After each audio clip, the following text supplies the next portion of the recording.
Sify technologies అనుబంధ సంస్థ అయిన సిఫీ ఇన్ఫినిట్ స్పేసెస్ లిమిటెడ్ ఏర్పాటు చేయనున్న 50 మెగావాట్ల ఏఐ ఎడ్జ్ డేటా సెంటర్కి, ఓపెన్ కేబుల్ లాండింగ్ స్టేషన్కి ఆంధ్రప్రదేశ్ విద్యా, ఐటీ శాఖల మంత్రి నారా లోకేష్ ఆదివారం నాడు శంకుస్థాపన చేశారు. ఆ తర్వాత రిషికొండలోని A1 గ్రాండ్ కన్వెన్షన్లో ఏర్పాటు చేసిన కార్యక్రమంలో లోకేష్ మాట్లాడారు. 10 ఏళ్లలో విశాఖపట్నం ఏపీకి ఆర్థిక రాజధానిగా అభివృద్ధి చెందుతుందని ఆయన అన్నారు.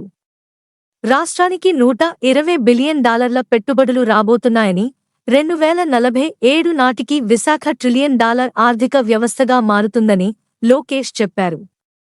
చంద్రబాబు నాయుడు మొదటిసారి ముఖ్యమంత్రి కాగానే సైబర్ టవర్ ప్రాజెక్ట్ చేపట్టారని, హైదరాబాద్ ప్రస్తుత స్థితికి రావటానికి 30 ఏళ్లు పట్టిందని, కాని వచ్చే 10 ఏళ్లలోనే హైదరాబాద్ లాగా విశాఖపట్నాన్ని అభివృద్ధి చేసే ప్రయత్నం చేస్తామని ఆయన అన్నారు.